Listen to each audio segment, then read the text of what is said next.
आज की वीडियो में हम देखने वाले हैं कि हम जेंगो में जो स्वैगर है, जेंगो रेस्ट फ्रेम में स्वैगर को हम किस तरह से इम्प्लीमेंट कर सकते हैं।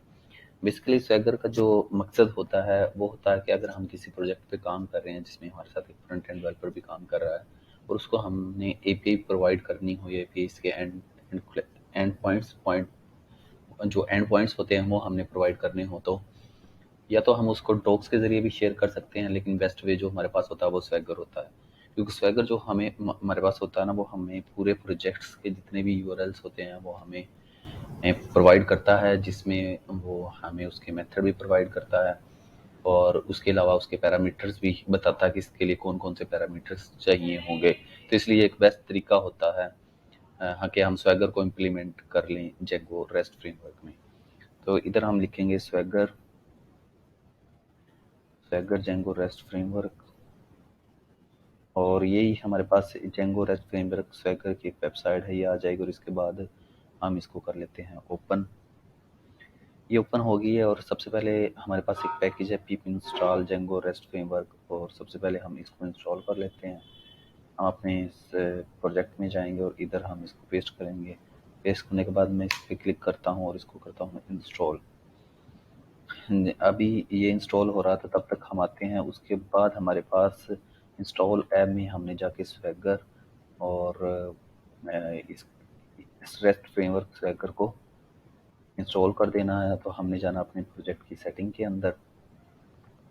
प्रोजेक्ट की सेटिंग में आने के बाद हमने आना इंस्टॉल ऐप में, और इंस्टॉल ऐप में आने के बाद हमने इधर लिख देना है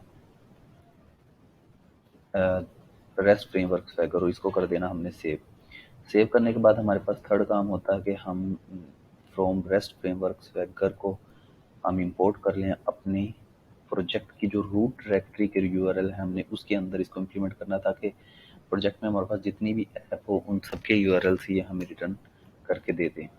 ये कर लेने के बाद सिंपल हम अपना सर्वर को स्टार्ट करते हैं, और अब देखते हैं हमारे पास कोई एरर नहीं है। उसके अलावा इन्होंने एक तरीका दिया हुआ है स्कीमा व्यू, तो हम इसको कोई भी नेम दे सकते हैं जो हमारा स्वैगर होगा। तो उसके लिए हमें जस्ट इधर इसको पेस्ट करना है। तो हम इसको क्या देते हैं, डॉक्यूमेंटेशन एपीआई। ये कर लेने के बाद हम सिंपल एक पाथ बनाते हैं। इधर आने के बाद हम कहते हैं पाथ, और इसको नाम दे देता हूँ मैं स्वैगर का। स्वैगर का नाम देने के बाद सिंपल हमने इसके अंदर स्कीमा व्यू को रिटर्न कर देना, और स्कीमा व्यू को रिटर्न करने के बाद इधर हमने लगाना कोमा, और इसको कर देता हूँ सेव। सेव करने के बाद अगर हम अब इस यूआरएल पे हिट करें, हिट करने के बाद हम इधर आ गए और हमने जाना है स्वैगर पे। तो हमने इधर चले जाना स्वैगर, और इस पर क्लिक करता हूँ तो ये हमारे पास एक एरर रिटर्न कर रहा है, auto schema object has no attribute get link. तो ये इसको नहीं ले रहा, तो इसके लिए हम गेट स्वैगर व्यू जो है हम उसी को हम पेस्ट कर देते हैं डायरेक्टली, और उसके बाद देखते हैं कि इस पर क्या असर होता है। ये हमारे पास एक एरर रिटर्न करता है, function object has no attribute get, जो कि हमने जो पैकेज इंस्टॉल किया होता है उसके अंदर से ये एरर थ्रो करता है हमारे पास। तो इसके सोल्यूशन के लिए हम एक और तरीका यूज़ करते हैं। वो तरीका हम अभी देखेंगे, और उसके बाद हम देखेंगे कि हम स्वैगर को किस तरह से इम्प्लीमेंट कर सकते हैं। बेसिकली जब हम वो तरीका देखेंगे तो उसमें हम जो स्वैगर है, स्वैगर का यूज़ नहीं करेंगे बस, बल्कि उसके लिए हम एक अलग पैकेज का यूज़ करेंगे जो कि हमें स्वैगर की सारी फंक्शनैलिटी रिटर्न करके दे देगा। तो अभी हम वो देखते हैं कि वो तरीका हम किस तरह से यूज़ कर सकते हैं। तो अभी हम एक और पैकेज इंस्टॉल करेंगे, उसकी मदद से हम स्वैगर की जो भी हमारे पास फंक्शनैलिटीज़ होती हैं वो सारी इम्प्लीमेंट करेंगे, जो हमें स्वैगर की जैसी ही सारी सब फंक्शनैलिटी रिटर्न करके देगा। तो उसके लिए सबसे पहले हमने जाना है अपने कोड में, और कोड में जाने के बाद हमने एक पैकेज इंस्टॉल करना है पिप इंस्टॉल DRF, और उसके बाद DRF-YSGS, और इसको हमने कर लेना है इंस्टॉल। जैसे ही पैकेज इंस्टॉल हो जाएगा तो उसके बाद सबसे पहले तो हमने इन दोनों को हम कर देते हैं कमेंट, और इसको भी हम कर देते हैं कमेंट। ये कमेंट कर लेने के बाद सबसे पहले हमें कुछ चीज़ों को इंपोर्ट करना पड़ेगा। उसमें सबसे पहली चीज़ जो हमारे पास है वो हम करेंगे from D R F Y G से हम इंपोर्ट कर लेते हैं डॉट व्यू से हम इंपोर्ट कर लेते हैं गेट, ये जो हमने स्वैगर से इंपोर्ट किया था गेट स्वैगर व्यू, ये हम इंपोर्ट कर लेते हैं गेट स्वैगर व्यू। ये इंपोर्ट करने के बाद फिर हमने इसमें एक और चीज़ को इंपोर्ट करना है from D R F G से हमने इंपोर्ट कर लेना है ओपन एपीआई को, ओपन एपीआई को इंपोर्ट कर लेना है। ये इंपोर्ट कर लेने के बाद हमने सबसे पहले एक बनाना है स्कीमा व्यू। इसके लिए स्कीमा इस तरह से हमने ये पहले स्वैगर के लिए बनाया था, हम इसके लिए बनाते हैं स्कीमा व्यू। और स्कीमा व्यू बना लेने के बाद इसके अंदर हम इसके व्यू को पास करवाएंगे। व्यू को पास करवाने के बाद हम इसमें कुछ पैरामीटर्स डालेंगे। सबसे पहले हमारे पास होगा open API dot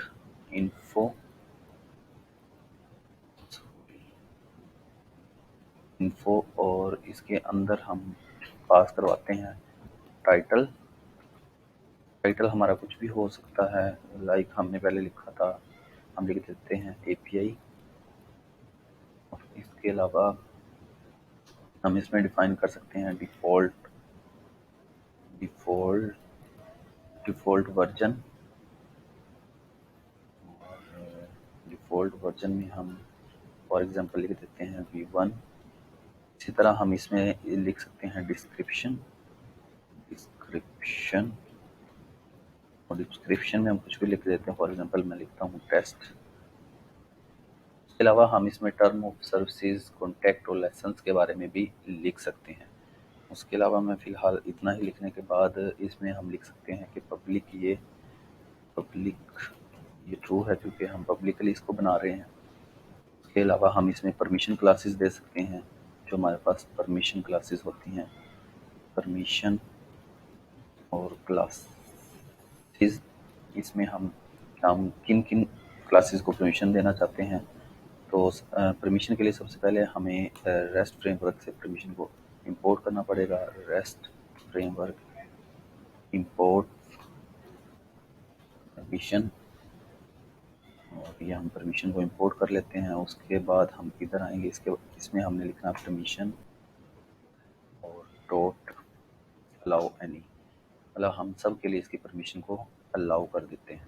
permission allow करने के बाद हमने इसके लिए पाथ डिफाइन करना है। तो पाथ डिफाइन करने के लिए हम इधर आते पाथ में पाथ लिखेंगे। पाथ लिखने के बाद हम इसमें लिखेंगे स्वैगर, और उसके बाद हमने जो अभी व्यू डिफाइन किया है स्कीमा व्यू, हम इसको रखेंगे।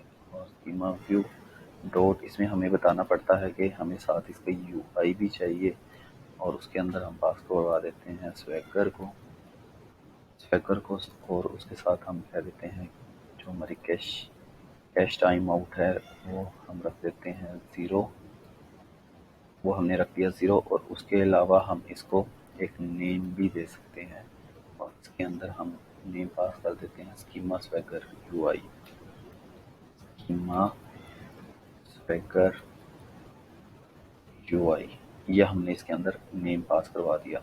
और इसी के साथ हम इसको करते हैं सेव करने के बाद अगर मैं इसको करूँ रन, ये मैंने इसको दिया run, can not import name gate swagger from drfes.view। तो इधर हमारे पास कोई एरर आया है कि वो स्वैगर का जो बेसिकली नेम है वो इंपोर्ट नहीं कर रहा। तो इसको हम देख लेते हैं कि वो नहीं कर रहा। Import get schema view, sorry ये स्वैगर व्यू नहीं था, ये बेसिकली हमारे पास स्कीमा व्यू है। हम स्कीमा से कर रहे थे, हमारे पास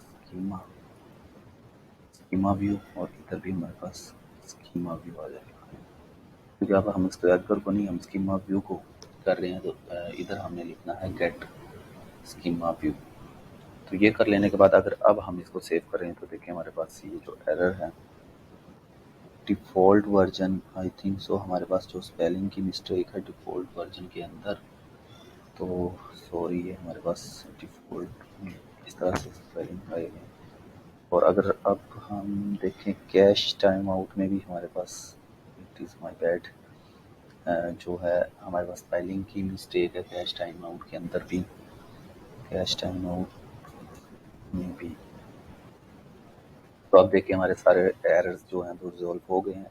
उसके बाद हमने एक और काम करना है कि हमने जो ये DRF इसको इम्पोर्ट इंस्टॉल किया है, इसको हमने अपने इंस्टॉल ऐप है इसमें हम इसकी बजाय अब हम इसको इंस्टॉल करेंगे। इंस्टॉल करने के बाद मैं सेव करता हूँ। सेव करने के बाद अब हमने जाना है इस यूआरएल के ऊपर, कौन से स्वैगर वाले यूआरएल के ऊपर। तो हम ऑलरेडी स्वैगर वाले यूआरएल पे हैं, तो हम इस पर क्लिक करेंगे। क्लिक करने के बाद हम देखेंगे तो हमारे पास देखें स्वैगर इम्प्लीमेंट हो गया है। और इसके अंदर हमारे पास ऐप है सिर्फ एक ही, ऐड यूज़र की, और उसके अंदर 2 API हैं, गेट और पोस्ट की। ये हमें मेथड भी बताता है, उसके अलावा ये हमें पैरम्स भी बताता है, इसको कौन कौन से पैरम चाहिए, user name, email, password. User name string में इसको चाहिए होगा, इस तरह ईमेल भी इसको स्ट्रिंग में चाहिए होगा और पासवर्ड भी इसको स्ट्रिंग में चाहिए होगा। तो इस तरह से हमें बता देता है। तो उसके बाद हमारे पास लॉगिन की और लॉग आउट की API है।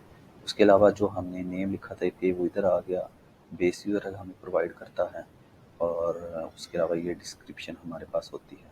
तो होप सो आपको समझ लग गई होगी कि हम जेंगो रेस्ट फ्रेमवर्क में किस तरह से स्वैगर को इम्प्लीमेंट कर सकते हैं।